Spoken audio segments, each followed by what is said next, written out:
Cast, a Mick, a Mook, and a Mike, hosted by four-time Emmy-nominated producer Frank Pace, with retired New York City firefighter and Vietnam vet Billy O'Connor. Today's guest, two-time Super Bowl champion and actor, Dwight Hicks.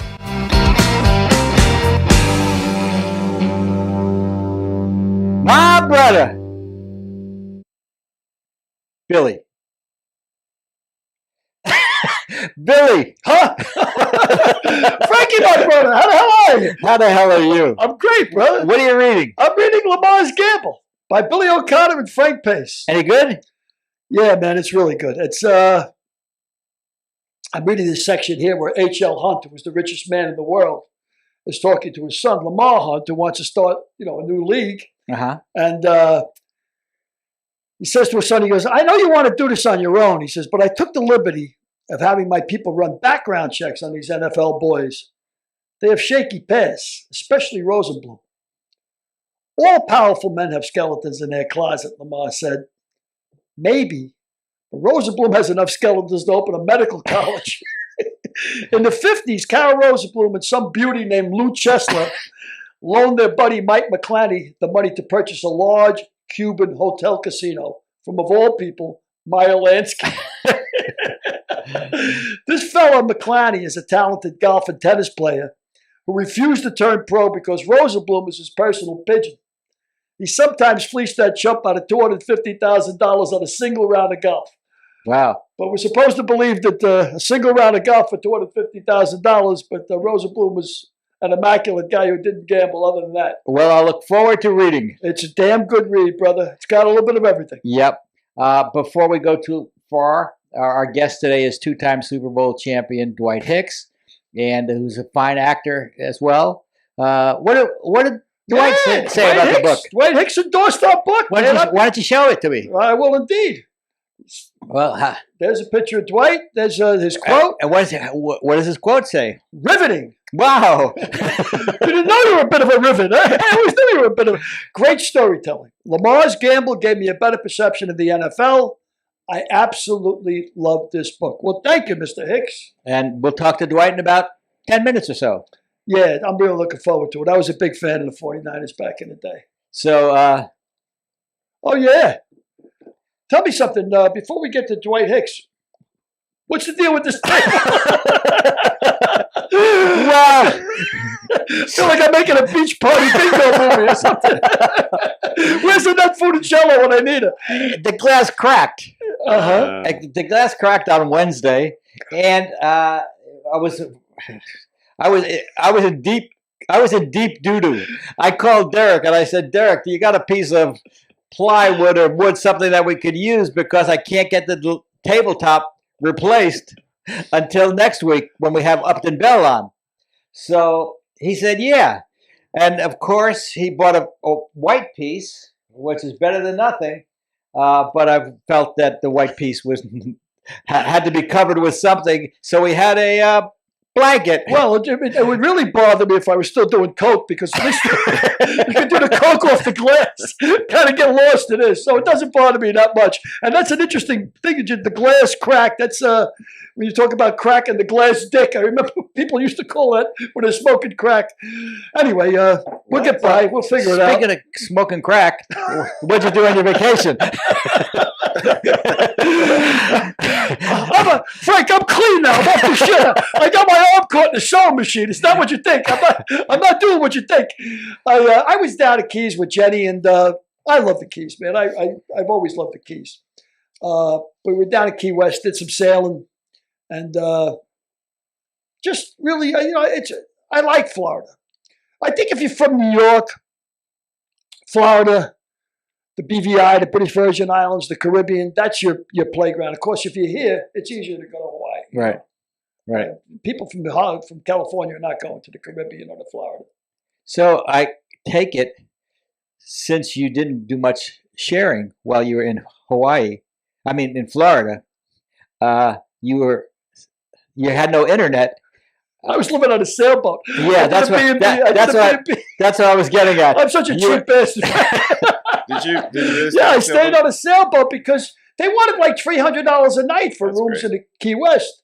So I was staying on an Airbnb, which was on a sailboat, for like $125 a night. But they had no, but I wanted. It was That's like fantastic. Yeah, well, my wife loves camping and that kind of stuff, so she lived in a teepee for a while. But I got to tell you, the airlines, the freaking airlines. I mean, I don't understand it, man. And again, I'm not xenophobic, but as soon as I say that, obviously the next thing I'm going to say is it's going to be xenophobic. Right. It's like I'm not prejudiced. However, but what is it with the airlines? I mean, every time they got put somebody on the PA, is it a prerequisite that they got to be from China, Eastern Europe, Don't go or there. from someplace that you can't understand? I mean, Don't go there. I don't know what the hell he was saying. Why should I press 1 on a phone to hear English and then get somebody I can't understand? They switch me somebody I have no idea what they're saying. I have to say it 5 times. I'm saying, and I'm bad with my hearing anyway. From the sirens and the rock bands that I had in my joint and everything. I'm half deaf. But so other than that, the airlines were a disaster. Yeah, but the airlines didn't have anything to do with the people that were coming on the loudspeakers and not speaking Well, English. they hire them. But they have. But can't they put them someplace else? Why do they put them like with the thick accent so you can't understand what they're saying? Because the accents have nothing to do with it. They're Americans just like you and me. That's Derek. true. I mean, I have no problem with that. But make them mechanics. why put them where they're going to be inaudible? But I got to tell you, man, United. Yeah, man, on the way out, 2 hours, I'm sitting on the top in Burbank because there was thunderstorms in Denver. Fair play to them. I don't know why I'm going from Burbank to Denver to get to Florida anyway. But however, fair play to them. It's not their fault. Thunderstorms all day. So we're sitting there for 2 hours. They say, we'll let you know when you can take off. Then a girl comes over the loudspeaker and she goes, anybody who has a connecting flight, which I did because I was going to Florida, she says, you can get off and check with our service department and see if your flight's going to be available. She goes, but I'm not sure we're going to be able to let you back on. I said, well, what does that mean? And then she says, and this is very important. And then she just stopped. I said, I felt like I was in an Abbott and Costello sketch. It was unbelievable. But when I got to Denver, I swear to God, it looked like Wuhan, man. Naturally, my flight was missing. I had to take a bloody cab 40 miles. Now, hang on a second. You just did it again. It looked like Wuhan. It did. There was thousands of people all over the airport. Yeah, but they weren't all Chinese people. No. Well, then why did congestion. Why did you say it? Why Because did you say China it? is noted for congestion. Oh, okay. Fine. That's what I meant. Yeah, but Wuhan is the plague capital of the world. Yeah, there was people dropping dead all over the airport. No, but actually, there was 300 people lined up to get Burger King. I mean, it looked like they were giving something away because all of the flights were backed up, and I had to take a cab 40 miles to get a hotel room. It was a disaster. But I had a good time. Speaking of one thing that wasn't a disaster, I noticed you're clean shaven today. Yeah, I'm using. How did you get so clean shaven? Got this product, Cremo, and it's a moisturizing thing. I got a thick beard, Frank, and well, we had the president and CEO of Cremo on last week, so you didn't pay for your Cremo, did you, Frank? I'm tight, Frank. I'm trying to live on a fixed income, Frank. You know what I mean? No, the guy gave us some product, and I tried it, man. The guy by the name of Matt Biggins. Matt Biggins gave me, the CEO of Cremo, gave us the product to try. And I got to tell you, man, it's a great product. You just rub a little bit in your hand, maybe 2 dimes worth, like a couple of spots, dabble. But it mixes real well. There's an oil in it or something that grabs your beard. Whereas, you take shaving cream, you stick it on, you're shaving, you got a big chunk of it on, you're flushing it down the toilet. I mean, this was really good. I mean, it's good stuff. It looked like you got a pretty good shave. Yeah, it's like smooth as a baby's ass, Frank. Come over here and give me a hug. Oh, yeah. I got 10 feet separation. And I'm going to have to put a mask on. Tomorrow, tomorrow or Monday night or whatever, this 2 nights ago or whatever we're doing. If you're worried about germs, the first thing you do is burn this table. Do us all a favor. You wrote a pretty touching blog about your experiences at 9/11. and you were related it to the horror that took place in Miami. Why don't you tell a little bit about your blog? Yeah, of course, my heart goes out to all the victims, in that collapse. I've been unfortunate enough to see 3 collapses during my 20-year career in the fire department, 2 in South Bronx and 1 in Harlem. And the one in the Harlem wasn't as bad as the 2 in the South Bronx, because the 2 in the South Bronx were pancake collapse, which is very much what happened in Florida. Well, you were also at 9/11. The biggest collapse in the history of the world. Yeah, you might have led with that. Yeah, I could have led with that, but You didn't. No, I didn't. So fine. Yeah, but I mean, I could have led with that, I guess, in the article as well. But just my experience and to what I can imagine what the rescue workers are going through, and of course, the relatives of the victims and the people that are not sure whether or not they're really missing. The missing, of course, it's very much like in World War II when they say after 3 years, if you're still missing, chances are. So, but and you said it was a pancake collapse. What's the difference between the collapses? By the way, if you want to read Billy's blog, you can go to amikamookandamike.com to read the blog. But and Billy describes the 3 kinds of it. But why don't you talk about the 3 kinds of collapses for the people? There's a guy on the New York City Fire Department named Vincent Dunn, deputy chief. He's an expert on collapse. Matter of fact, he flies all over the country, giving lectures on collapse. And there's 3 different kinds of collapse. There's what they call a V-shaped collapse, where the center of a floor collapses. And when that happens, of course, you've got voids on both sides. And then there's a lean-to collapse, when only one side of the floor collapses. And again, you have voids, which means you might be able to rescue some survivors. But when you have a pancake collapse, it just, the whole floor has come down, like similar to what happened at the World Trade Center. Right. And the idea that there might be any survivors is very unlikely. Right. Well, so my heart goes out to everybody involved, and my heart goes out to the rescue workers and the first responders and everybody that are still digging their way out. And how long will the dig go on? I mean, how long will it be till? I guess they got to account for everybody, Frank. I mean, look how long it went on at 9/11. I mean, none of the brothers wanted to give up, and they have to have some kind of closure for the families. Yeah, it's an awful thing. Horrible. Anyway, on a high note, we're leaving on a high note. Yeah, you can read Billy's blog on www.amikamookandamike.com. Do you think the fact that happened where it happened in Florida, and of course the part that collapsed in the building was the part facing the ocean, so erosion, climate change, all of that comes into mind, immediately.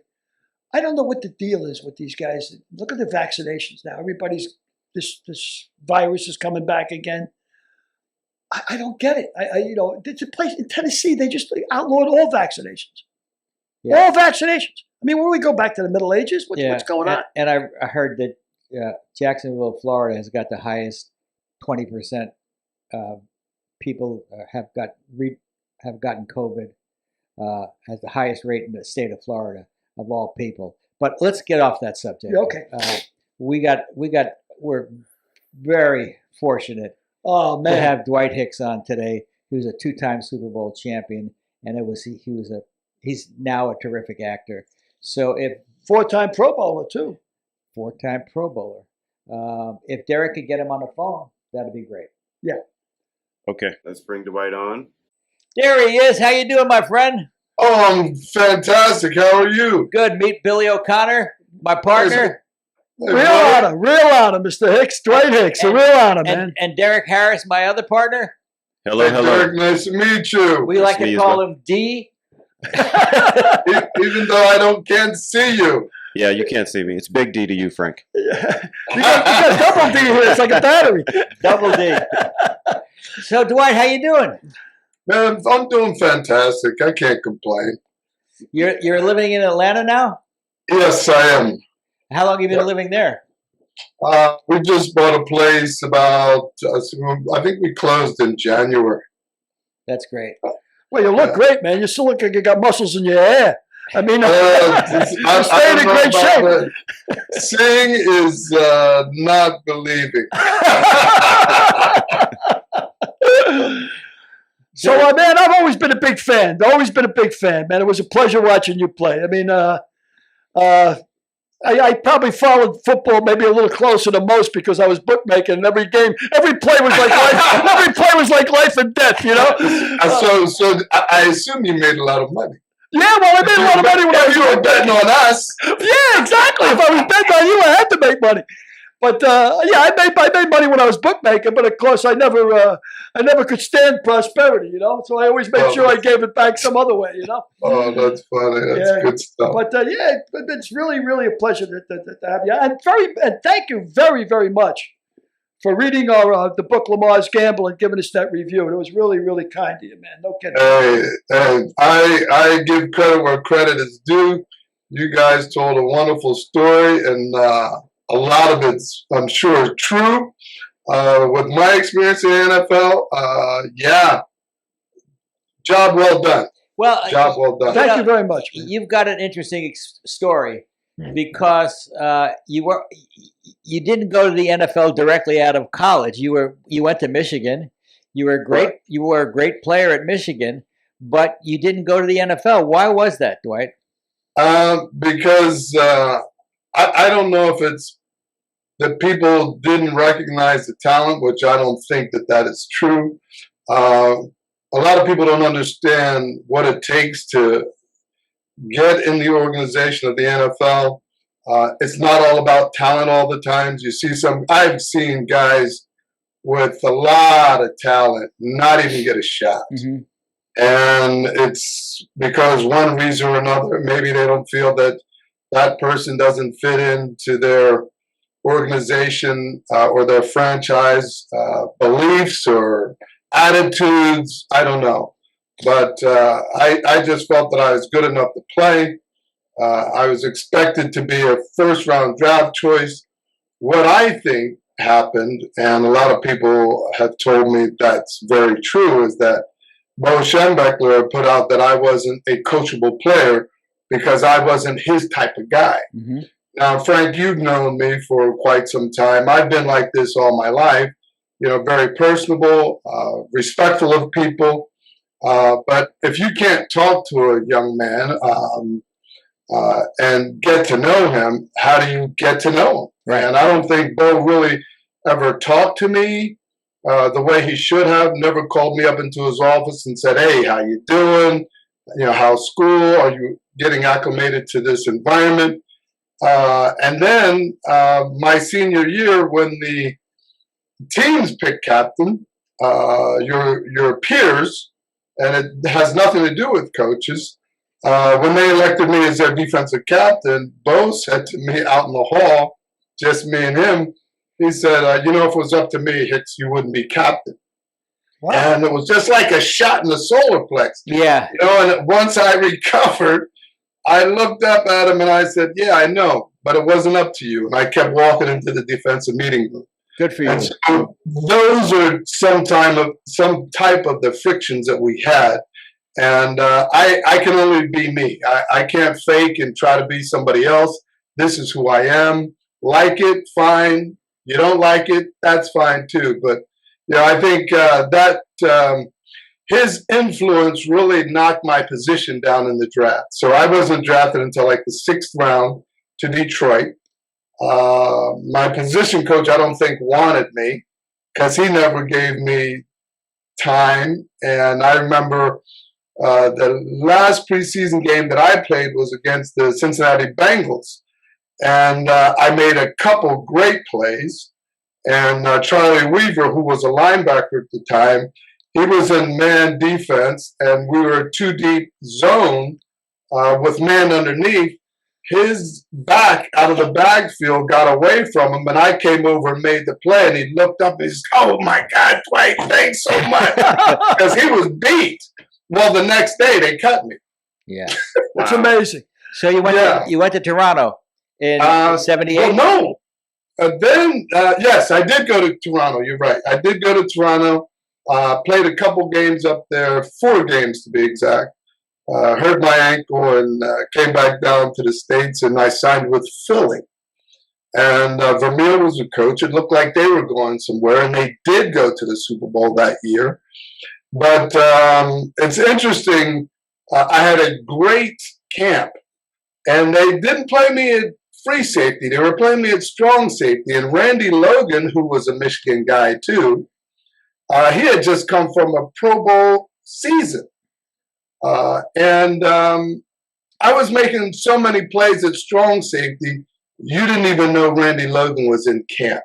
So then my position coach says, well, Dwight, Dick wants to move you to free safety because you have a better chance of starting there. And I said to myself, well, I'm beating out your Pro Bowl strong safety. But free safety was my position that I always wanted to play, and I knew like the back of my hand. So they moved me to free safety and didn't let me play in any of the more preseason games. When camp was done, all the veterans were saying, Dwight, congratulations, because they knew that I was a hometown guy. I grew up right across the bridge in Pennsauken, New Jersey. And then the next day, I get a call from Carl Peterson saying, well, Dwight, I got some bad news for you. And I just said, bullshit. and that was that, so to speak. And they kept John Shira ahead of me. And he was, Shira was a quarterback originally, and then he became a defensive back. Is that true? That is correct. He was Dick Vermeer's quarterback at UCLA. Right. And he was walking around, moping around like he knew he was out the door. But when push came to shove, Dick kept him and released me. And my friends told me that he was interviewed once after they lost. Or maybe, no, that he was interviewed once he went up into the booth, once his coaching career was over. And they asked him what was the biggest mistake he made, and he actually said cutting Dwight Hicks. Yeah. Wow. So, well, it worked out well for me. I'd hate to be the guy, the backup for Tim Tebow in Jacksonville, because Tebow's playing for his college coach as well, and Tebow's a huge name in Florida. Yes, he is, and I think that will play a part in it too. Yeah, I really do, Frank. So you were working in a health food store when you signed with the 49ers. Is that true? That is true. That is true. I knew that I wanted to play ball, and I didn't know if I was destined to play or not because of the politics that were going on. But I didn't want to get into corporate America where I started making some money and just said, no, the heck with it. I'm making some money now. My goal as a child was to be a professional football player. And it was my goal also was to be an all-pro to help my team win a Super Bowl. And it didn't happen in Detroit. And when I went up to Canada, it was to be an all-star to help my team win a Grey Cup. That didn't happen. When I came down and signed with Philly, my personal goal was to be an all-pro to help my team win a Super Bowl. It didn't happen. I had to go to the worst team in the league at the time to realize my dream. Wow. And in 1979, I came to the 49ers midway through that season. And my goal was to be an all-pro and help my team win a Super Bowl. A year and a half later, I realized my dream. But yeah, I just always wanted to be a professional football player. And so I started doing the stock stuff at this health food store so I could stay in shape and concentrate on what my goal really was.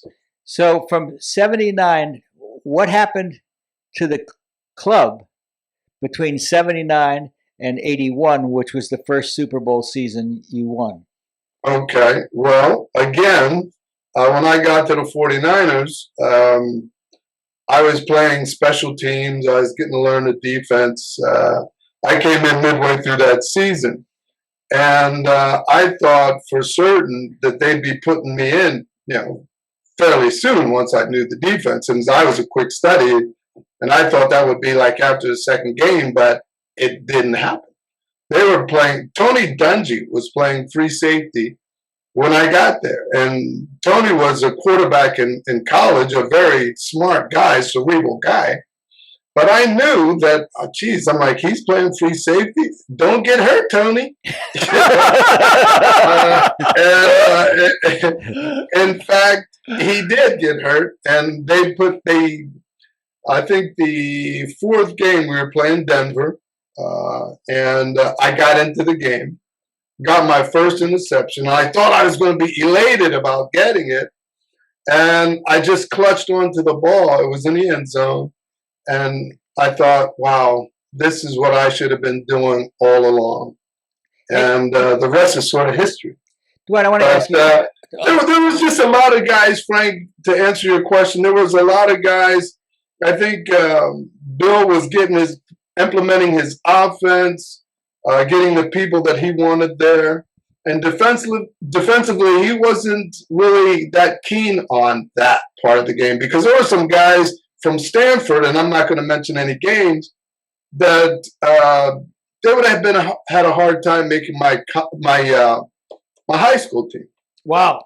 And I guess Bill was just giving these guys a paycheck because of the nepotism. Mm-hmm. And you know how that goes in, Hollywood, and sports. And it's a shame because guys work really hard to secure a spot on a team or to be competitive. And in the end, sometimes athletic ability has nothing to do with that. Yeah.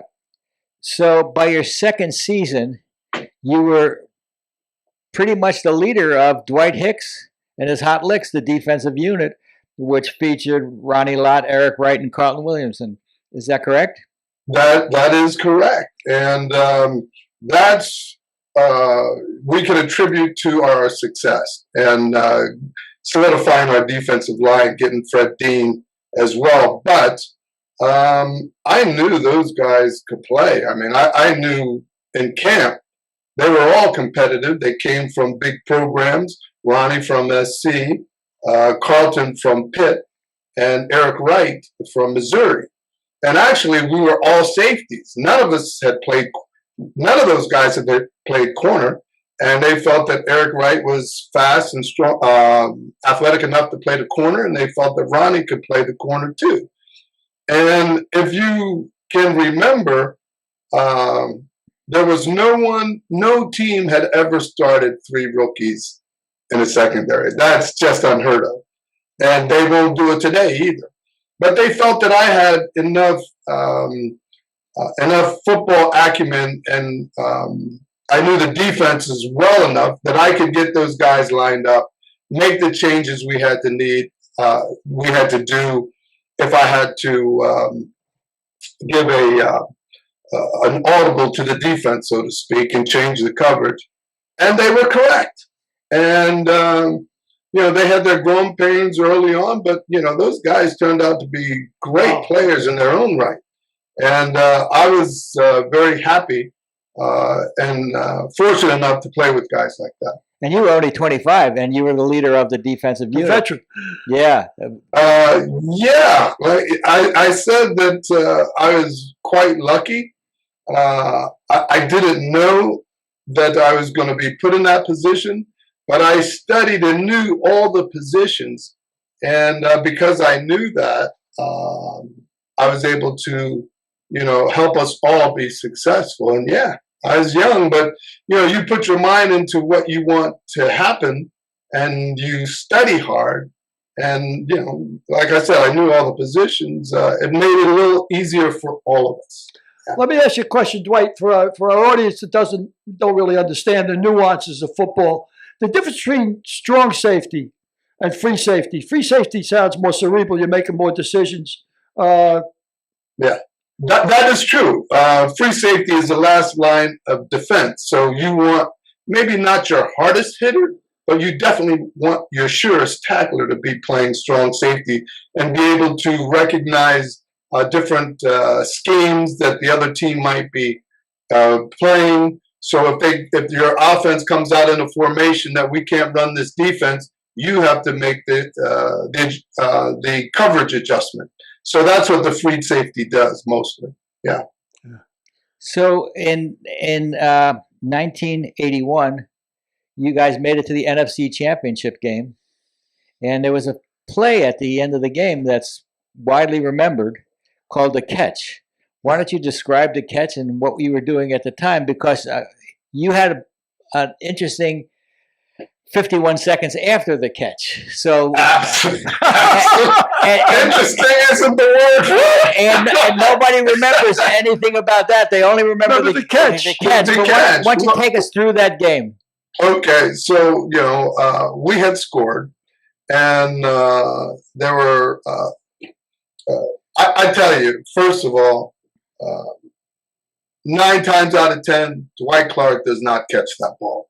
But it's a play that we had practiced all along. Bill was smart in that respect, and he knew offense. He was the most interesting and innovative offensive coach I had ever been around. So here we've been practicing this play all year, and come game time, we're in this situation, and the play was actually supposed to go to Freddie Solomon, and Dwight Clark was supposed to be the next option. But here we go. I think Freddie got hit going across the field or fell down or something. So the option, was Dwight Clark. Well, Joe threw it up, and Bill had always told him, if it's not there, throw it away because we'll have another play. And that was, I believe, on the 3rd down. So Joe was the right quarterback at the right time. He threw it so only Dwight Clark could catch that ball. And if you look at that picture, Dwight Clark catches that ball in the back of his hands. Yeah. The back of he catches, the back part of the football. And I thought Joe was trying to throw it away, but actually he said, no, I just thrown it up there where only he could get it, and he did. Dwight Clark went up and made that catch. And like I said, 9 times out of 10, he didn't catch that ball. But on this day, he caught it, and that's why they call it the catch. However, now we get to the 51. Yeah, there was 51 seconds left in the game. I don't even remember the 51 seconds. Well, like everybody else, yeah. Absolutely. Dwight does, and he'll tell us about it. Yeah. So here we go. They get the ball. I think it was, I don't know if it was a 3rd down or 1st down. Dallas was throwing the ball because they only had 51 seconds. They had the right play called at the right time. Danny White hits Drew Pearson in stride, splits our defense. It was a great play. It was, the timing was right, and Pearson caught this ball that Danny White hit him in stride. He was going for the touchdown. Eric Wright reaches out and catches Drew Pearson by the shoulder pads, the back of the shoulder pads, which today would be a penalty for a horse collar. Right? But it wasn't, and Eric Wright reaches out one hand, brings him down. Okay? The next play, Danny White drops back. We hit him. He fumbles the ball. We recover. Game over. Wow. Okay? So, if Eric Wright doesn't make this play and Drew Pearson goes for the touchdown, nobody remembers the catch disappeared. The catch, it just would have been a great catch, but it wouldn't have even been called a catch. But look at this great catch, but Dallas goes down and scores, wins the football game. Well, but because Eric Wright makes that tackle, the catch is solidified in NFL history.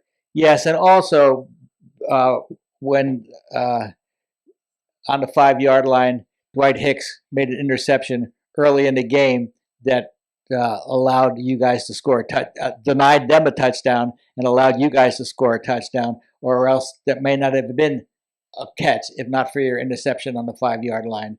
Well, that was in the Super Bowl, Frank. Oh, it was? Yeah, that was in the Super Bowl. You're right. You're right. Yeah, that was in the Super Bowl, and I'll paint this picture for you. It's the beginning of the game. from my perspective, I run out at the beginning of the game. I look down the field. Michigan's band is warming up. Yep. Because it's in the Silverdome in Michigan. Their pregame and halftime, pregame entertainment. Let me guess. Let me interject one thing. I'm going to guess that Bo Schembechler did not ask you for tickets. You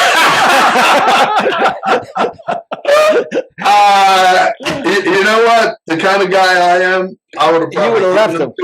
And say, even though you messed up the position I was going to be drafted in, I'm all pro, water under the bridge, enjoy the game.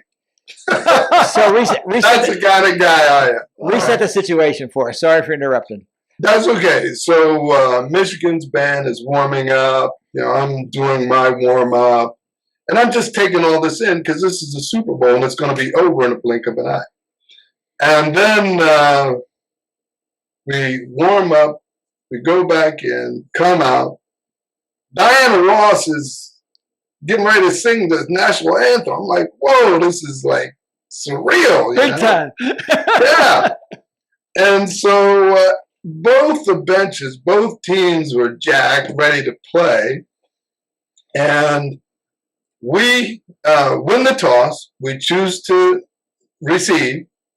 Amos Lawrence fumbles the opening kickoff. And you could just hear and feel the air go out of our sideline. I mean, it just like air going out of a balloon, right? And for some reason, I jumped up and I said, "Come on, motherfuckers, this shit is just getting good." So we go in, and I happen to be the guy to make the play, to make the interception. Or we had the opening kickoff from us to them to us again. And I think that propelled us to go on. And later on, we did have a goal line stand. But if I don't make that play early on, who knows how the game was going to pan out. Dwight, let me ask, and Billy, you got to jump in because I'm sort of dominating this. No worries at all. I'm enjoying the conversation. But when you're playing a defensive position, I'm sort of friends with Kenny Anderson, who picked off. And he's still pissed off, by the way, about that. I know Ken from the Children's Charity Classic where we met. That's right. Kentucky. That's right. But can you read something in a quarterback's eyes, or does the quarterback give the ball away, or do you just react to the ball? How do you go about making an interception? And my second part of the question is, can you hear the crowd when you make an interception? I always wondered that. Or else does the crowd go silent? No. When you're on the field, you can hear them once everything is over, kind of. But as the play is panning out, you're so zoned in. I'll just say this before I get into that answer. I remember when they moved me to corner, we were in New York, and I had been roughing up, rerouting this one receiver. And I'd been doing it with a lot of success. So I got a little bit overconfident, and I tried to hit him with both arms, which I should never do, which I never do, and I missed. And he's streaking down the field, and I just turned and I just started running. That was the first time I heard the crowd. Ah! And I'm like, the ball is coming. Wow. But I was able to turn around because it was underthrown just a little bit to make a play on the ball. But other than that, you never really hear the fans until the play is kind of over. But on this play, I was supposed to be in man-to-man defense. And when I'm in man-to-man, my man tells me everything. You hear commentators talking about a defensive back. Well, why didn't he just turn around and look for the ball? Well, when you turn around and look for the ball, that's when the ball drops in there and the receiver catches it. The receiver tells you everything. So I always looked at the man, never took my eye off the man. But this time, in the Super Bowl, the biggest game of my life, I had been studying so much film, and subconsciously, when they came out in this formation, it had registered in my mind because I had seen that play over and over again while I was preparing.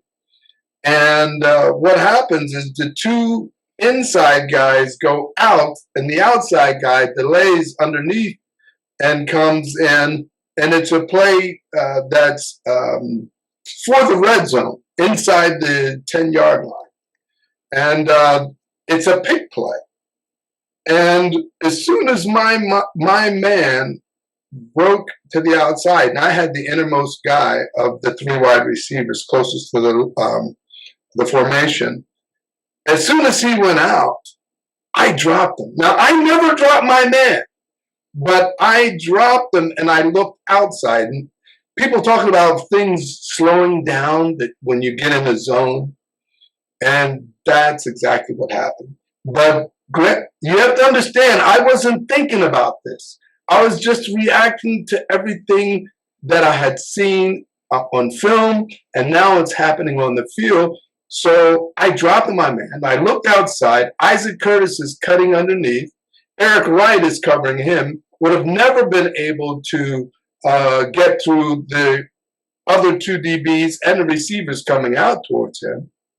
So I stop. I look back at Kenny Anderson. He's in his throwing motion. And I just stood there. And he threw it right to me. And Isaac Curtis, who was the receiver, had he kept going, he could have at least made a play to not have me catch it. But he had seen film too, and we were knocking that crap out of people. So he stopped. Wow. Wow. And I intercept the ball and take it 22 yards. And we go down and score. Well, let me tell you this. 2.5 weeks after that, I'm in the building. We're back in San Francisco, or Redwood City. George Seifert is watching this film of the game.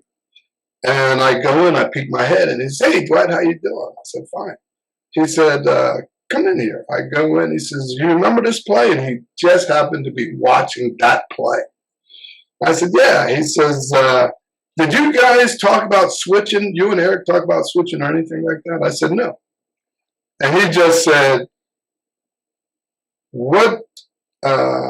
He said, "Watch yourself." He says, "What defense is this?" He said, "Is it man or zone?" I said, "You know, George, it's man to man." He said, "Watch yourself." That was the first time I realized that I had dropped my man. But you had done it instinctively because you... No. Well, yes, instinctively. However, that was the only time in my career, Wow. Frank, that I had dropped my man. But I did it instinctively, but subconsciously. Right. It wasn't like I'm going to drop my man and do this. I just reacted to what my subconscious knew what was going to happen. And you had trained your mind to believe that was the right gamble at the right time. Yes. But at the time, I didn't think I was gambling. I was just... Yeah. You were just following your instincts. But exactly. But you talked about seeing things in slow motion. That particular play, you seemed to see things in slow motion where everything slowed down. Did that happen to you often, or just at that particular moment? That was the only time that happened to me in my career. Unbelievable. And one more question I want to ask you. You said you read the receiver. You read everything off the receiver. Are you looking at his eyes when you're doing this? Is his eyes that's telling you? Or his belly button?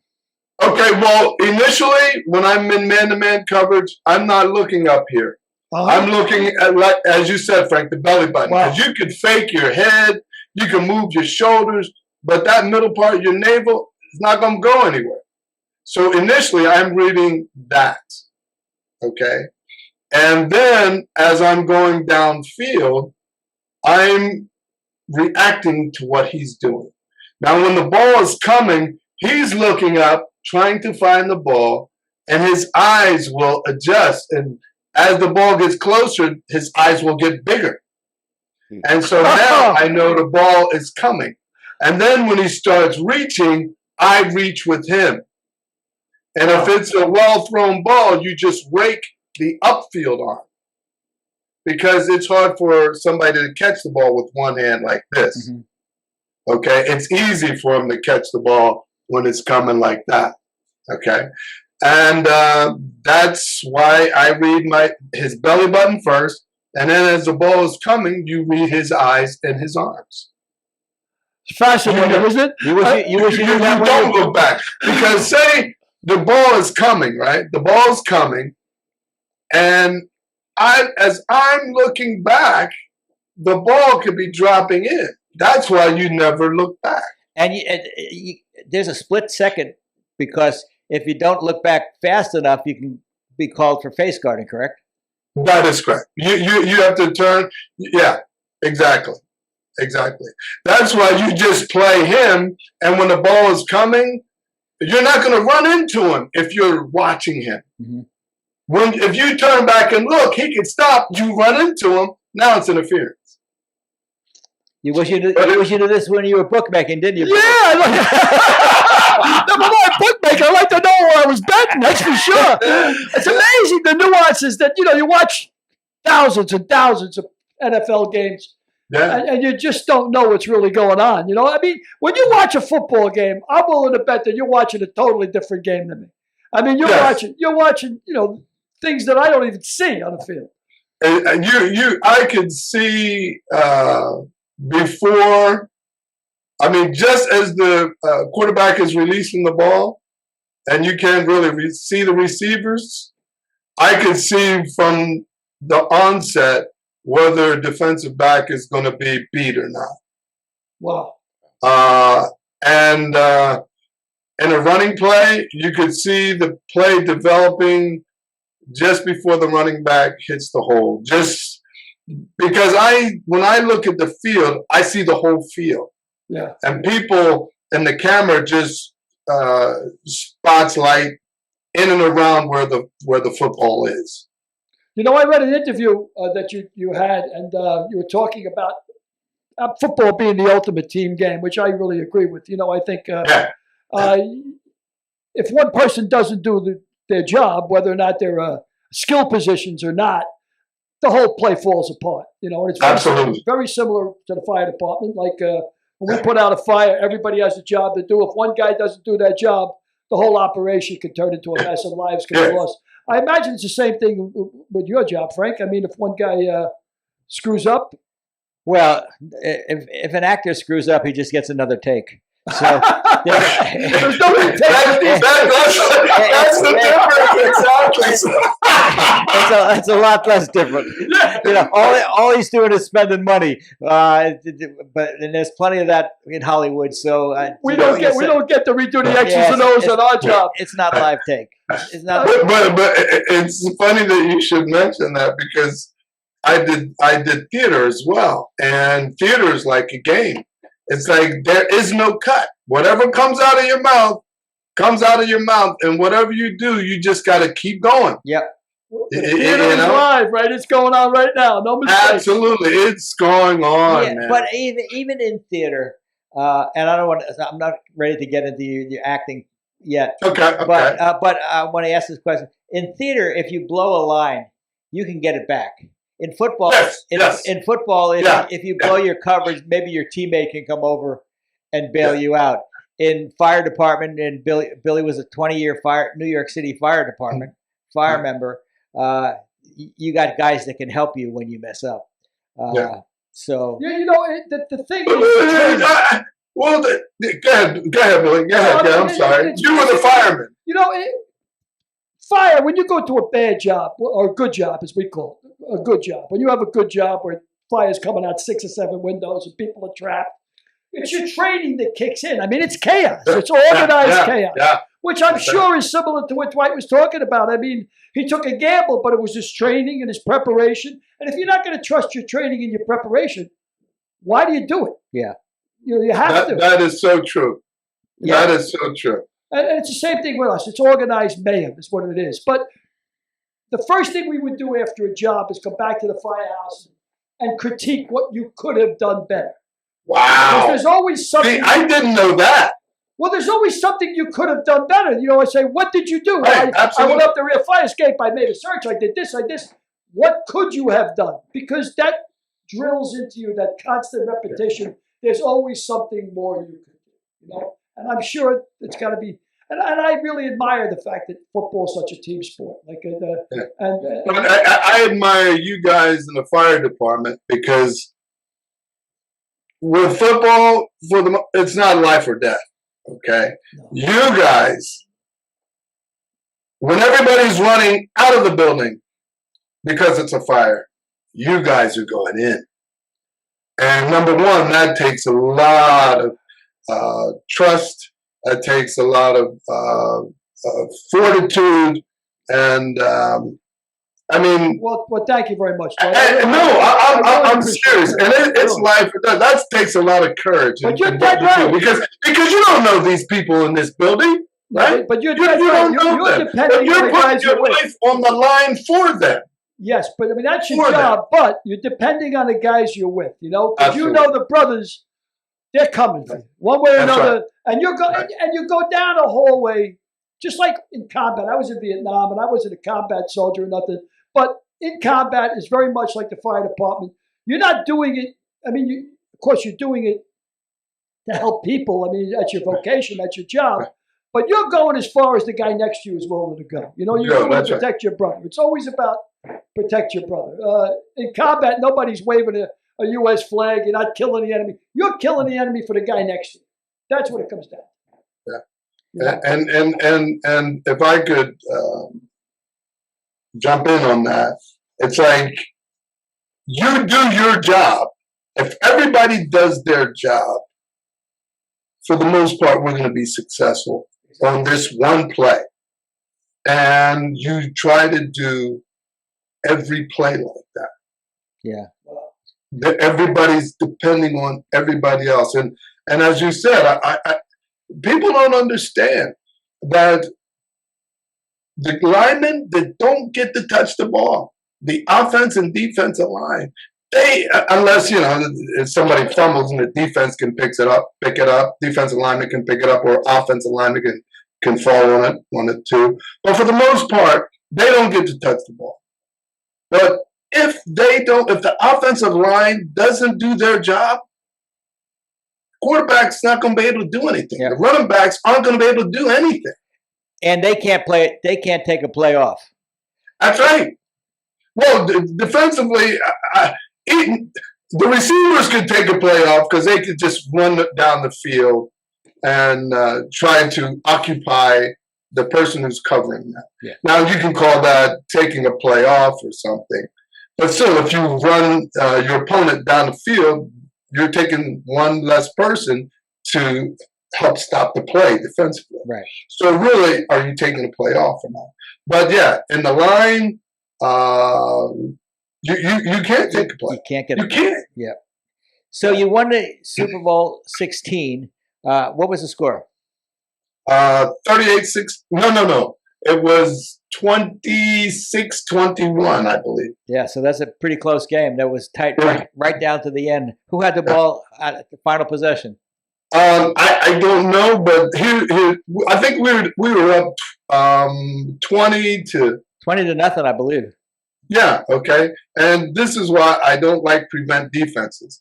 But it was our coach's first time, so you know they get a little hesitant.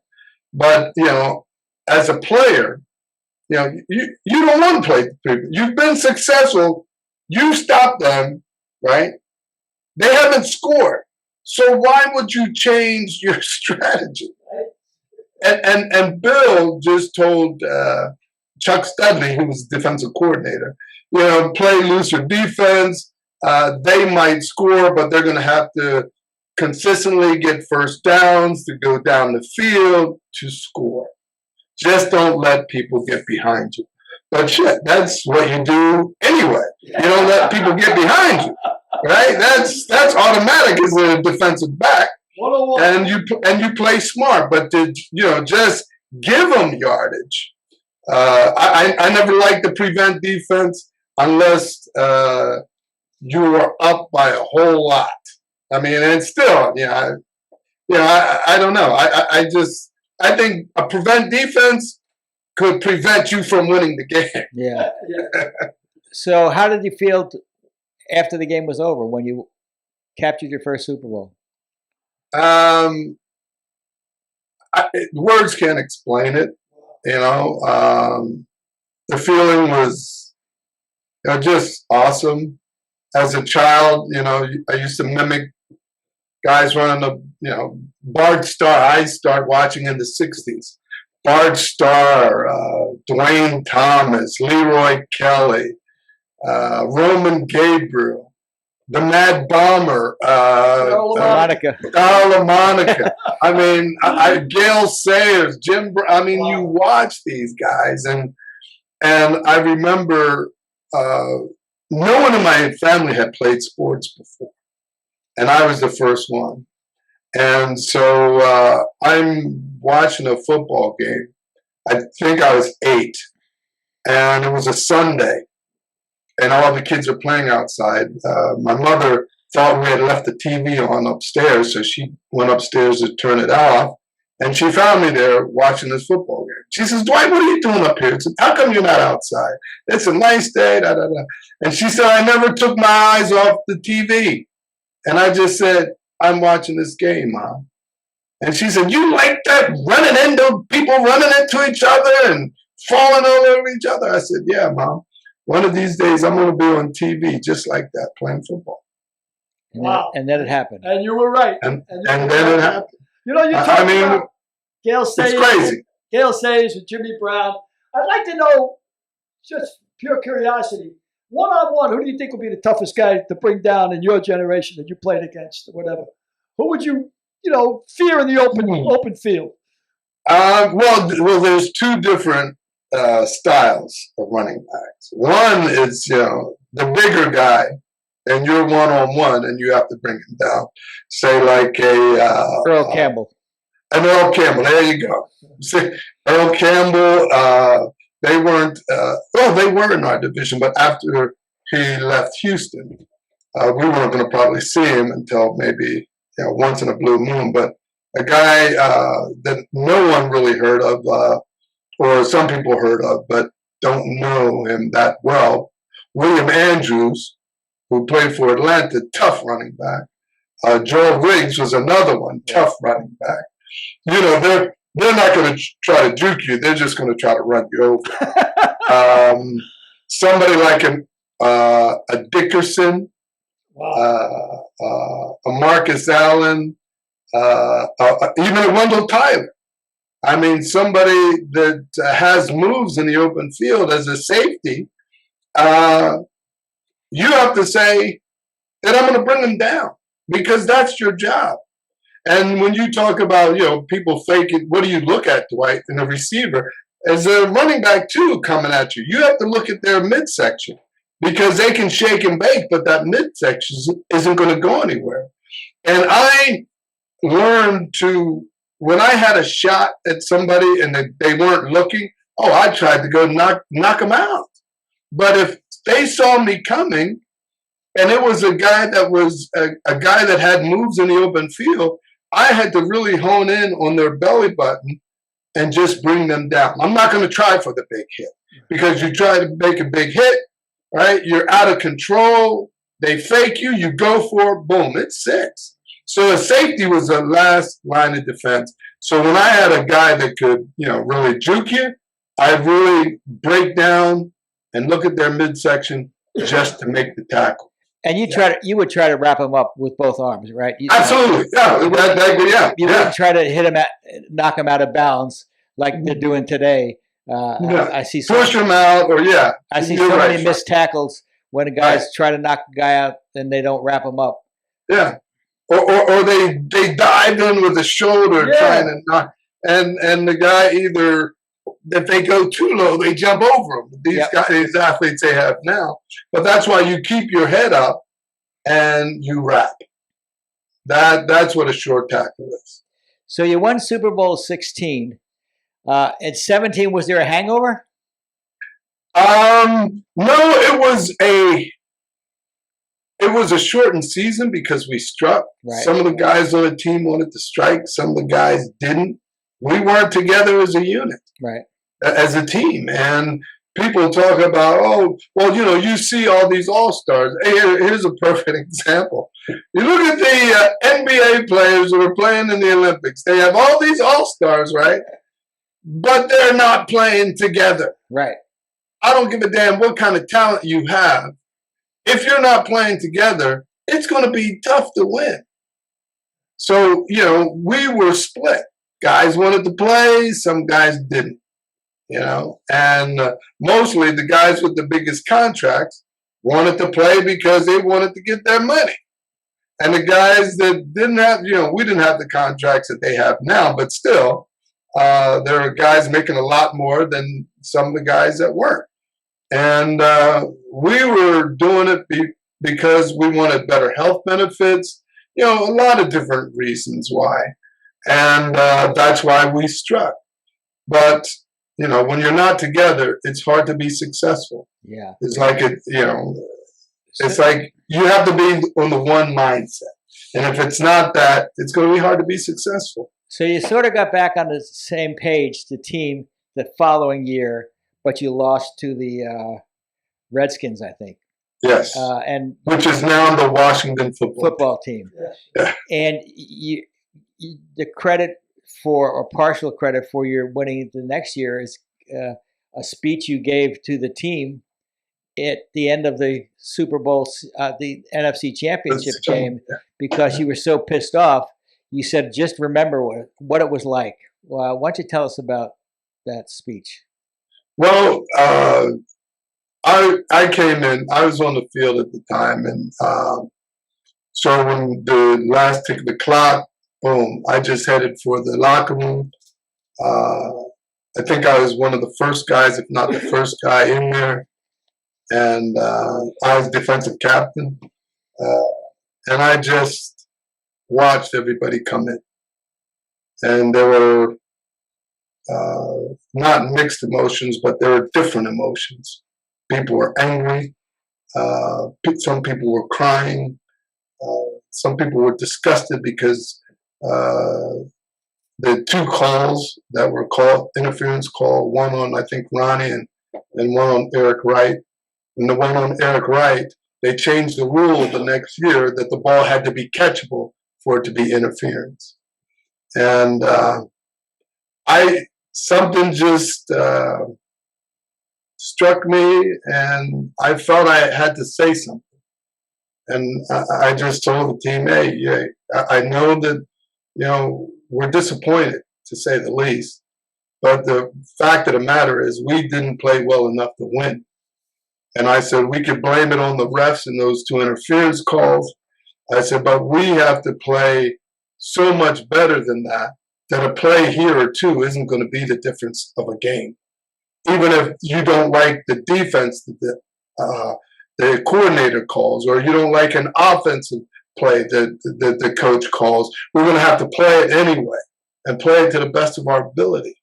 And I said, so next year, that's what we're going to have to do. I said, we can't have any excuses. So remember how you're feeling right now. So when next year comes, we're going to be ready for every game. And we're going to come back and we're going to win this thing. We're going to win the Super Bowl next year. And shit, we were, 18-1. 18-1. Not bad. And you breezed in the Super Bowl 38-16 over the Miami Dolphins, which were coached by Don Shula. Mm-hmm. Yeah, he was a very bright coach. Yeah, and I can remember preparing for that game. After I used to take film home with me and watch, and you get to know your opponent.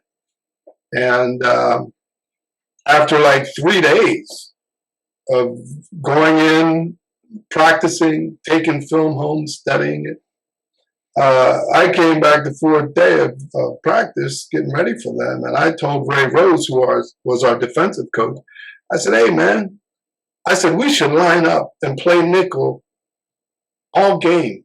And I said, they won't piss a drop, right? And so he says, yeah, I know. And I said, and? And he said, yeah, you know. And so then I went to Seaford, who was our coordinator.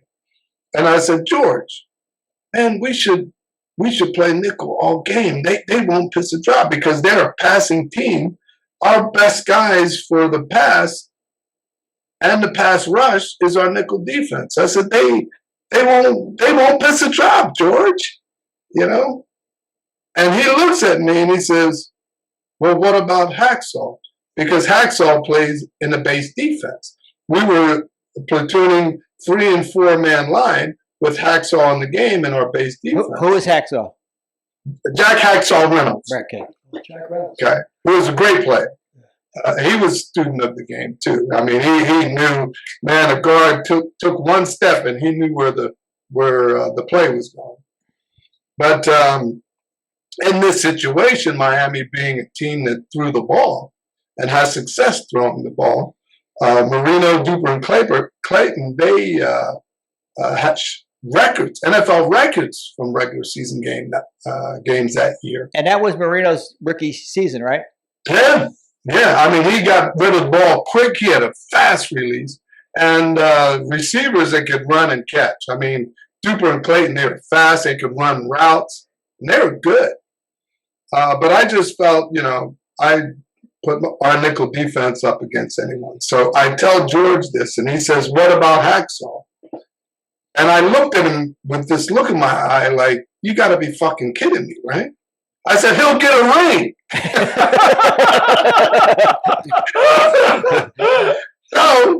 So the game starts with Hacksaw in the game. And Shula saw what we were doing because, you know, he watches film too. So he waited till we got good and comfortable with Hacksaw in the game. And he started going no huddle and throwing the football. Now we can't get Hacksaw off the field. Okay? They score 16 points. Second half, we play all nickel. They scored 0 points. So if we would have had the game plan of playing our nickel the whole game, yeah, it would have been a hard press for Miami even scoring. Wow. So it could have been a lot worse than that. So basically what you're saying is, again, back to the unit. It's the team unit, not necessarily the best player on the field. It's how to play as a unit. That's the key.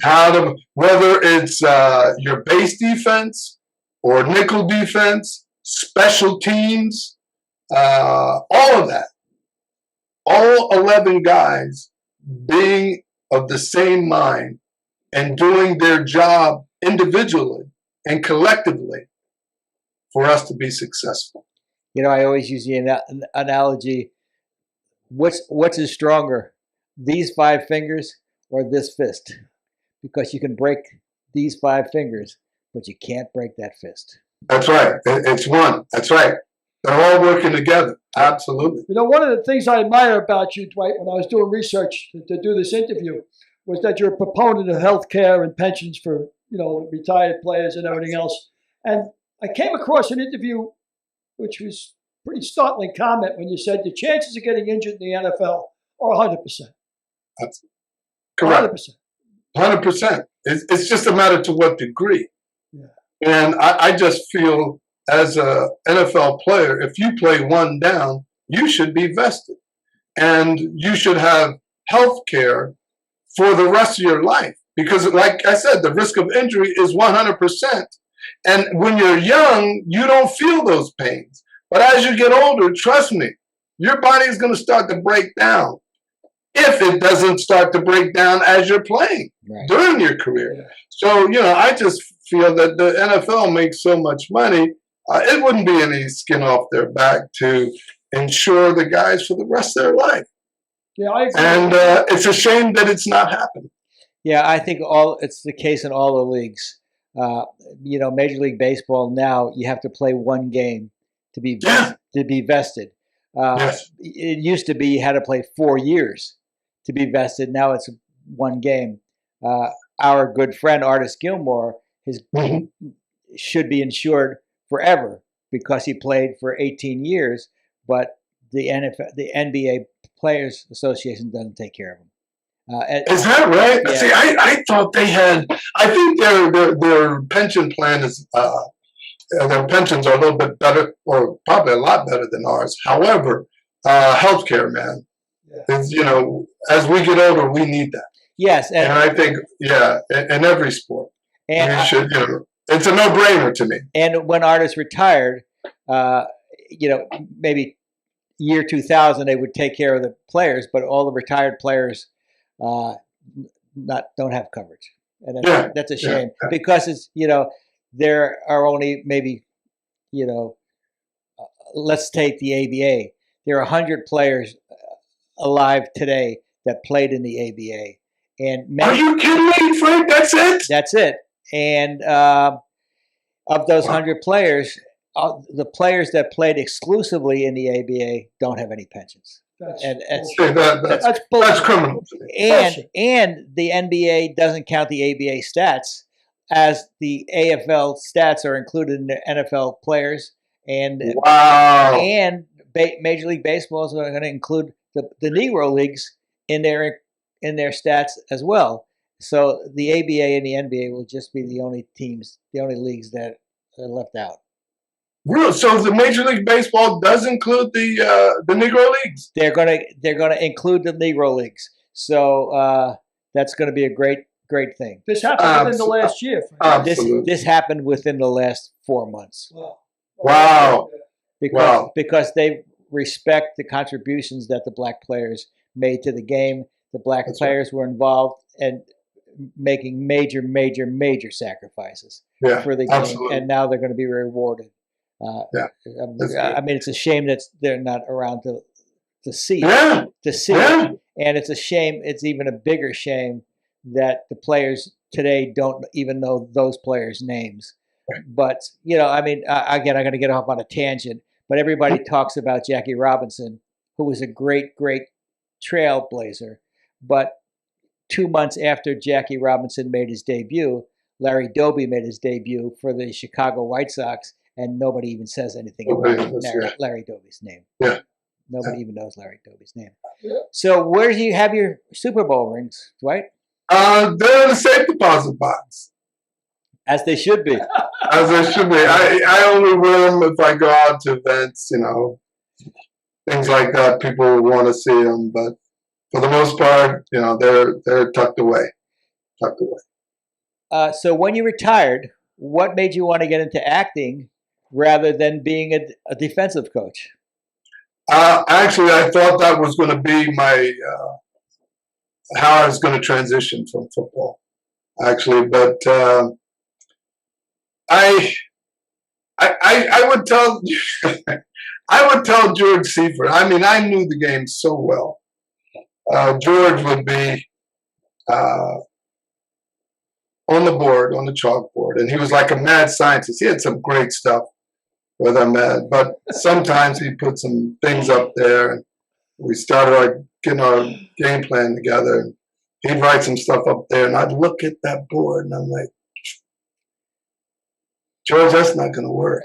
And I'd sort of say it under my breath, but he would hear me. And he'd turn around and he said, how come? I said, because those X's and O's, they move out on the field.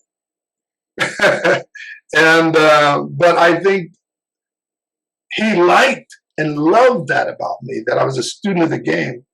But I sat out a game in 1983 because of a contract dispute, because Walsh had promised me a new contract in 1982 if I made the Pro Bowl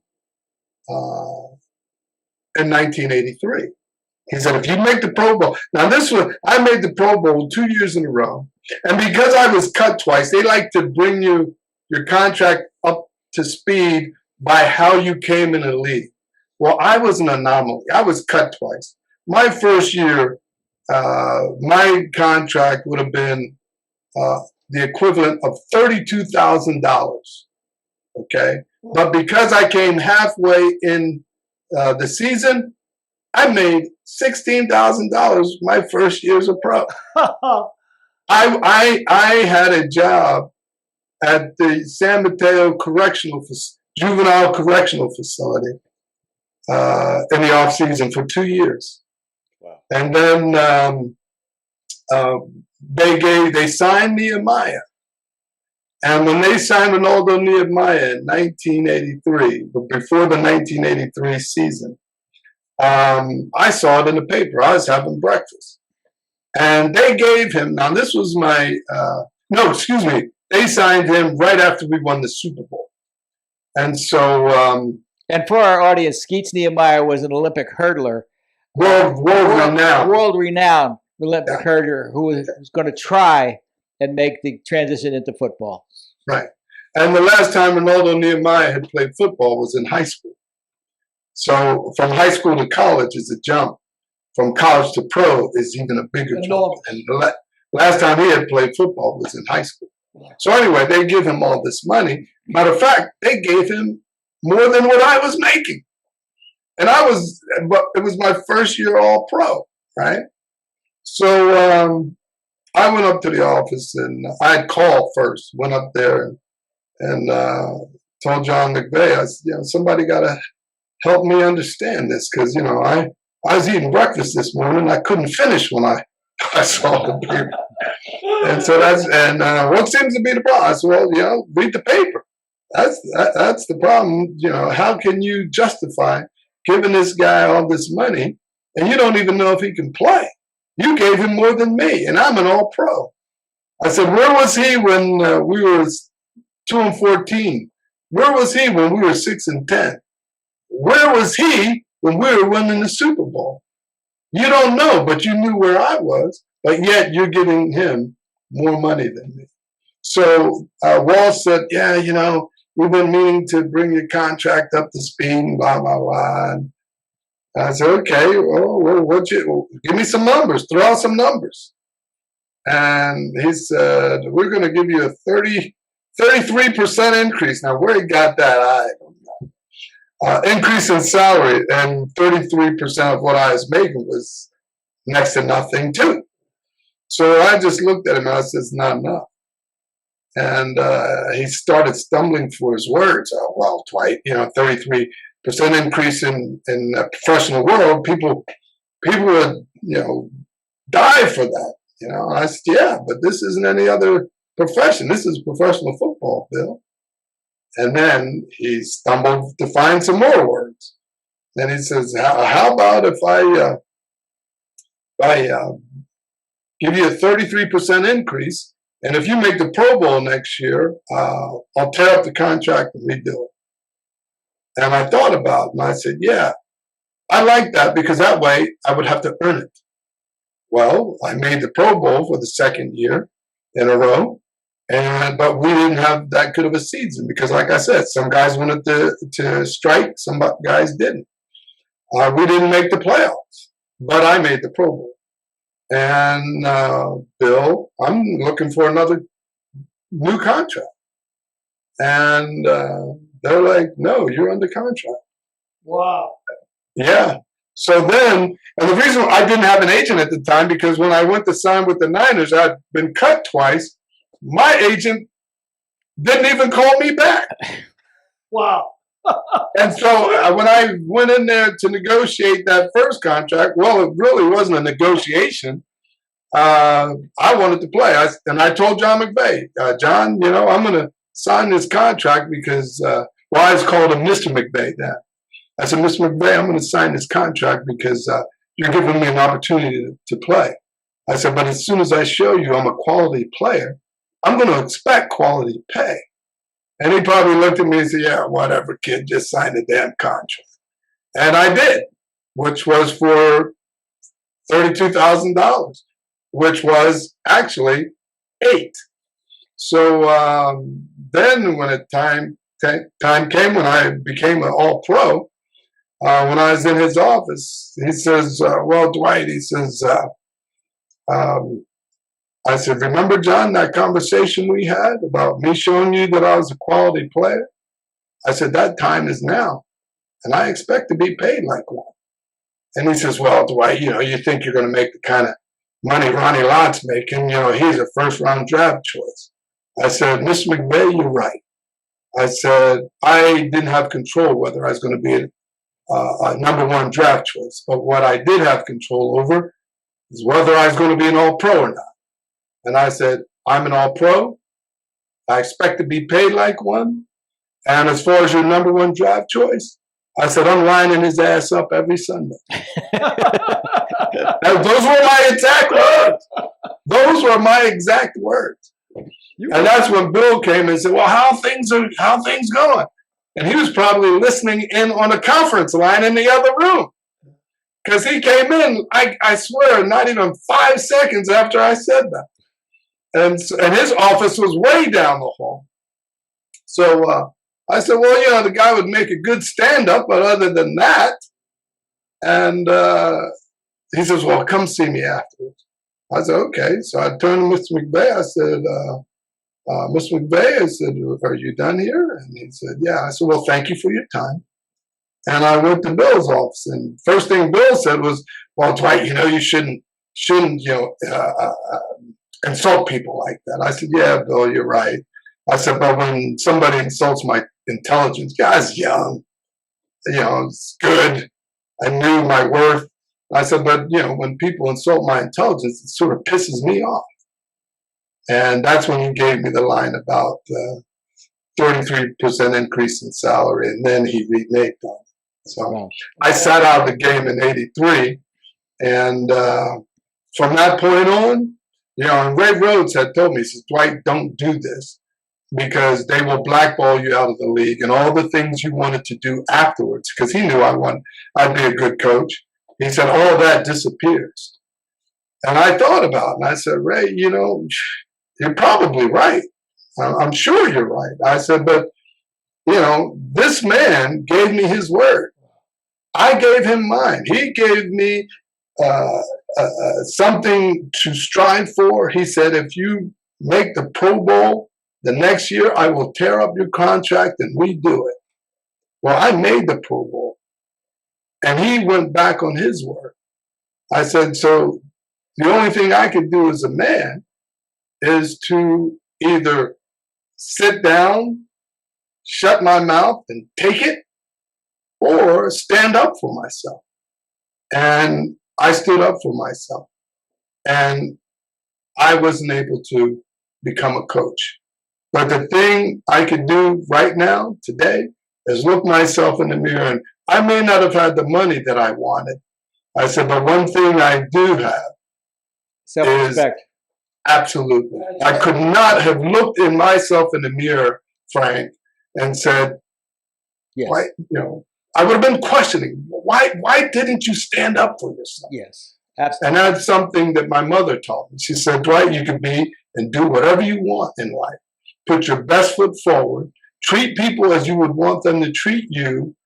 And always stick up for yourself. And in retrospect, if you had followed the career that had been leading you toward, which would be football, you wouldn't have been an actor. No. And in retrospect, you're probably much happier as an actor than you would have been as an assistant football coach and maybe a head football coach. You work for, however many years to be a head football coach, and in 2 years, you're probably out of it. Being an African American, you're probably not going to get a second chance. That's right. You can be anything you want as an actor and do it a lot longer. So yes. Why don't you tell us a little bit about your acting career? I mean, you've got 55 credits. What are some of the movies you've been in, and what are some of the movies and TV shows that you've enjoyed the most? The Rock, Armageddon, Jack was the first one with Robin Williams and Diana Lane, Fran Drescher. That's the first movie. I've been in countless TV shows, ER, X-Files, How I Met Your Mother, Cold Case. I can't name. And I've been in quite a few. And you have the ability. You have the ability to memorize dialogue. which Yeah, is very I important think- for an actor. I think, Frank, that has helped me maybe with some brain issues that I don't know I have. But I think if you play professional football, like I said about the risk of injury, there's brain damage, man, and it's just a matter to what degree. And you could maybe help heal some of those brain cells by maybe nutrition or supplements, things of that nature. Alpha brainwave training, which I've done, but I feel that because I had to exercise my brain and learning lines, and it's like football, it's routine. You routinely say them over and over and over again until they're second nature. And because, as an actor, these are just lines on a page. Yeah. But you have to say them like they're coming from a place of experience, giving yourself some history. And no one has to know what that history is. But when you say them, when somebody says something to you, you have to say it from a point of view of an experience, of a history. Yeah, it's not. Because you don't, you're just spitting out lines. Yeah, it's not just spitting out lines. It's Yeah. it's not about the lines. It's about what's between. It's what's Yes. between the lines. It's about Absolutely. it's about the subtext. Absolutely. And mostly how you feel. Yep. And that's the subtext that's in between the lines. Hey, when you said you worked with The Rock, what was that like? Because he was not. No, not The Rock. The Rock, the movie. Oh, okay. Sure. Sean Connery and Nicolas Cage. Oh, that's even. What'd you learn from? What'd you learn from them? A lot. Really? A How lot. so? And, How and, so? and because Frank, I never went to my trail. I stayed on set because this was the second film I was doing, and I did it in Jack too. I asked Francis if I could, stay and watch and Francis look at the being monitor. Ford Coppola. Yeah, Francis being. yeah. So he says, "Well, Dwight. They say if you look in the monitor, that's bad luck." And I looked at him. I said, "I don't believe in bad or good luck. It is what it is." So I watched, and then when I got on The Rock, I was watching a monitor, and I was watching the scene when William Forsythe was trying to get Sean Connery to help him break into Alcatraz. And I was watching the monitor, and it was it was the framing of it by just those guys being in this observation room, and I'm looking on the monitor, and what they were doing was very engaging.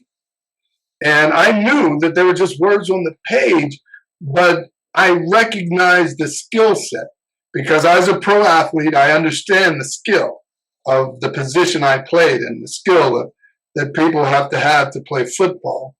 And I recognized that. I didn't know what it was at the time, but I recognized it. I'm like, damn, because they just drew me in. Right. And I was like, I want to be able to do that. And that's when my interest in, as an actor, telling stories, that's when it really, the seed really started to, when I planted the seed. Because I was just, kind of winging it, but I had the confidence to do it. But it's more than confidence. It's a skill set. And watching those two actors do that really drew me in. I'm like, yeah, I want to be able to do that. Yeah, there's a famous line from My Favorite Year where the lead character was a movie star. He was doing a TV show, and he said, "I'm not an actor. I'm a movie star." How is the difference between being in a play and being in a situation comedy differ from being a movie star?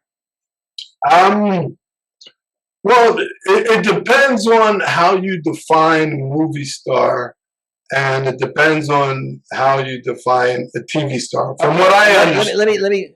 Okay, go ahead. How is the difference between shooting 2 pages of dialogue a day and shooting 40 pages of dialogue? It's the attitude in which you do your preparation. Training. I think TV, Frank, for the most part, you don't get as much time. They want to move quickly, and because TV, I find, is about advertising. Right. Right? Because it's all about money. It's all about money. But I, as a TV star, you have to be quick. You have to come out with the lines and be more, I think, efficient.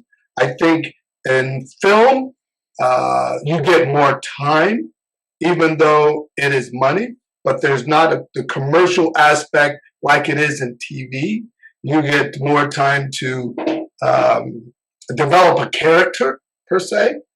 And when you go to theater, you get a lot of time. You get more time to rehearse and delve into your character. I can remember when I was doing some plays, I tried to peel the onion, get more and more, discover more and more as for the character. And I would be doing that, and after the run is over, I'm thinking of more stuff I could have done. Right. So you're always learning to discover, and if you're not, I think you're doing the profession a disservice. Yeah. A lot of people can ad-lib. That's fine. I think in a screenplay, I think you might be able to ad-lib a little bit more, not a lot, but a little bit more than you would do in a play. In a play, like take, for instance, Shakespeare. Shakespeare, there is not a throwaway line. There's not a throwaway line. August Wilson, there's not a throwaway line. Fences, play. Yeah, there is not a throwaway line. So you have to remember those lines exactly as is. Yeah, you got to say them verbatim. Yeah. Now you make because every word means something. And see, I was fortunate enough that I took my football profession very seriously. I don't know how much guys watch film now, because you're looking at guys. I'm watching a game and I'm like, fuck, he had to know that. What is he doing? Because even though they're making more money, I can't per se say exactly that is some of the problems that some of these guys, these youngsters make. They're bigger, faster, stronger, but I don't know if they're more technically sound than we were. Right. Right. And it shows up on the field. But I was fortunate enough to have that mindset as a professional football player, to pay attention to the details. And that carries over into your acting. Absolutely. So, because I wanted to learn more. Yeah. I was green. I didn't know what like I said, you could only wing it for so long, right? But after I got understood, I should say, after I understood, and I was very early on, what acting was all about, I'm like, I need to do more. I need to, I would watch old television shows in black and white. I went way back. One of my famous movies even was Night of the Iguana. Do you remember that, Frank? Sure. Okay, you guys remember that? Okay. Richard Burton, David Gardner. Listen, Billy knows everything. Billy, right? Okay. You love that too? Oh, I remember the movie with Deborah Kerr. Sure. Yeah. And one of the most fascinating parts of that movie Forget the actor, but remember the guy that was trying to write a poem, and he just couldn't finish it, and then finally they were out on the balcony up in their little bungalow above the ocean, and he says, I got it. And it was, he started reciting it. And after he recited it, he died. That was very profound. Poignant. Very much. You know, you mentioned August Wilson before, and of course, the Olive Branch, I think it was, the poem was called. Yeah. So go ahead. Well, you mentioned August Wilson, who's wonderful play across fences. You did a play that had to be very dear to your heart when you did X's and O's. Absolutely. I mean, this is a subject that was dear to your heart. I mean, you mentioned both of you, incidentally mentioned Earl Campbell. We were talking about injuries and everything, and you think about the tragedy that is Earl Campbell now. I mean, I've seen pictures of him trying to get out of bed, and he can hardly walk, and I saw that. The 30 for 30 you're talking about, Billy? Yeah. I mean, and they asked a lot of young college kids, if this is what you're going to look like at 50, would you still play pro football? And 95% of them said, yeah, definitely. Absolutely. So, again, keeping with the theme that you said, show business is money. It's about money. The NFL is certainly about money. It's a business. It's an entertainment industry. And if you don't make noise about brain injuries and about the conditions of what's going to happen, who's going to grease the pan? I mean, That's right. You got to make. You're absolutely right, Billy. So tell me I about agree X's 100%. Tell me about X's and O's. You played multiple characters. Well, how that play came about, the writer, and I'm blanking on her name right now, KJ Sanchez. And Jenny Mercine, which is her father, Mercine. Jenny, her father played for the Green Bay Packers. Chuck Mercine? Back in their first championship. Was it Chuck Mercine? Yes. Wow. Yes. Yeah. So KJ loved football, and one of her favorite players was Junior Seau. Wow. And she had done something with the veterans and PTSD. And so when Junior took his life, she thought, oh my God, there's something there. And she wanted to talk about it. So she and Jenny got together and she started writing, and Jenny was helping her with some things and football jargon, that kind of thing. I'm sure that she talked to Chuck and came out with a play, X's and O's. And you guys saw the movie Concussion, right? Concussion, Will Smith, yeah. This is X's and O's. This is a precursor to that, though. This was done before Concussion. This is a precursor to Concussion, right? Yeah. And you X's and O's was delved into it so much more in depth, because in Concussion, Dr. Amalu, Will Smith's character, he was wondering what happened to Mike Webster. What would make this guy tragic pull his teeth out and then super glue them back in his head? He didn't understand why somebody would do this. Okay. So he followed Chuck Webster. Well, KJ took the narrative of, why would someone do that? Why would Andre Waters drink antifreeze? And why would I'm trying to think Boyd? I forget how he killed himself, but took several guys, several players that had CTE, basically CTE, and she broke it down from a medical point of view, where someone came out and talked about and showed cross sections of the brain. And she did it in a way that it was like an ESPN set, then with the medical person, and then there were 3 people at the bar talking about players and what's happening to them, and is the game going to continue? Then she took, there was a perspective of 3 different players. A player that was mostly special teams, a player like,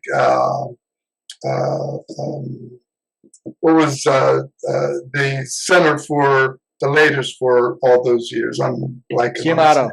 Jim Otto. Thank you. And then my character was a reference of a few players put into one. But it was all about what happens to these players. And it was very, so in depth, and so profound to get a really good look at what was happening to these guys. And we were talking about earlier, the pensions and the older players who win the game, the onset of the NFL. Well, before the NFL, there was professional football. Before the NFL. Mm-hmm. But when the NFL started, people don't know this, Black players disappeared, weren't able to play.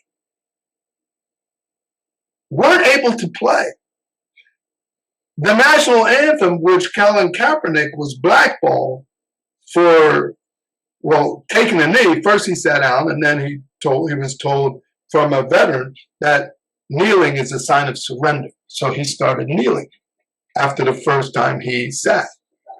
And people don't understand that the Army, the military, they pay the NFL for that time. Yes, they do. They do, yeah. They pay for that time. Without a doubt. Yeah.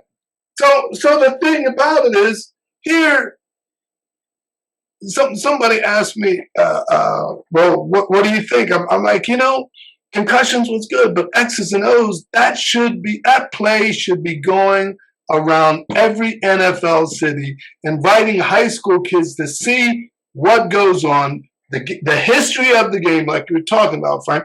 People don't know. Yeah. People should know. Kids should know. And if parents should know as well before they let their kids play. Absolutely. Because a parent asked me, "Oh, Dwight, football and all this stuff I'm hearing now, should I let my kid play?" And I said, you know what? I said, I would hold, because I didn't start playing until I was 12. Kids start playing football when they're 6 and 7, right? And I'm like, you should wait. I said, because if your kid really wants to play and you don't allow them to play, and they see some of the successes of their friends, they're really going to be pissed at you and have a lot of animosity. See, why didn't you let me play? Yeah. And the thing about that is, I tell them, let them play. They will find early on if football is for them or not. Right. They're going to find out real quick, because people have told me, man, I tried out for football and somebody hit me and I took off my helmet and I wanted to fight. And the coach said, wait a minute, what are you doing? He said, did you see that guy hit me like that? He said, yeah, that's legal. He said, oh, then I don't want to play this. Because it's a physical game. We're knowing more and more, learning more and more about what football does to the brain. And that's part of X's and O's. It presents that question. Well, what is football going to look like in the future? Well, and you see they're changing some of the rules, trying to make football safer, but it's a violent game. It is a violent It's a violent game. And if you take some of the things that make football so entertaining, it's like, what is it going to look like? I mean, these guys don't even hold up receivers anymore. Yeah. They get a free release. you can't hit the quarterback. You can't even, your hand can't even come down on their shoulder, or it's a penalty. Joe Montana today has a hard time standing for a long time or sitting for a long time because he used to get hammered.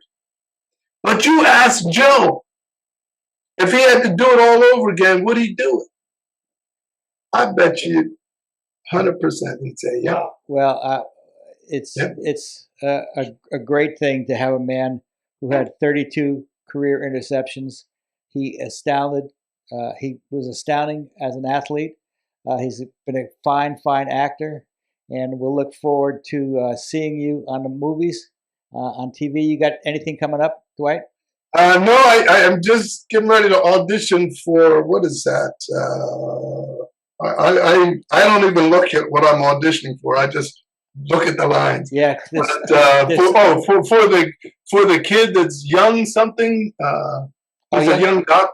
Oh, I don't know. It's young Sheldon, but young Sheldon. Young Sheldon. Okay. Yeah. Great. Yeah. I'm getting ready to. I'm preparing for an audition for that. Okay. Well, we'll wish you luck, Dwight. You've been a terrific guest. We're so excited to have you, and we wish you and Dana nothing but the best. Well, thank you, Frank. I appreciate you inviting me on the show. You and Billy. Hey.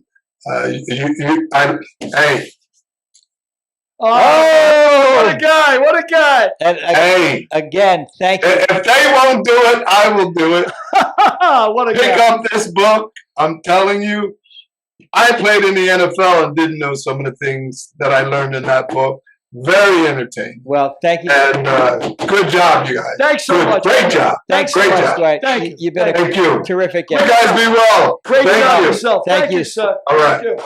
Be well. What a guy! So, good guy, huh? Oh man, I'm an affable guy. You know, and it's funny that supposedly Bo Schlemberger said he was tough to work with. Meanwhile, KJ Sanchez, the guy who wrote the play X's and O's that Dwight was talking about, said he was very even-tempered, almost Buddha-like. Yeah. And you can actually see that. What an affable guy. What a pleasant guy to talk to. A terrific guy. A terrific guy and a good friend for many years.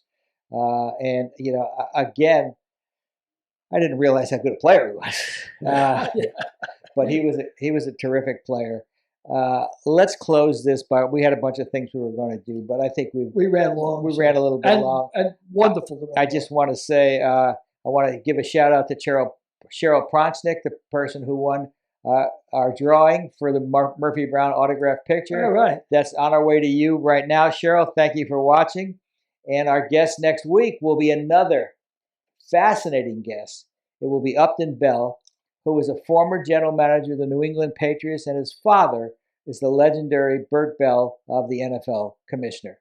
So with that, we'll say good night, Frank. Good night, Billy. Good night, Derek. Good night, Derek, wherever you are. Hey, Derek, you talked an awful lot there. You're the reason we ran long, you know. Thanks, Billy. All right. Good night, everybody. Good night, everybody. See you next Thanks week. very much for tuning in. Next week's guest, former New England Patriots general manager, Upton Bell.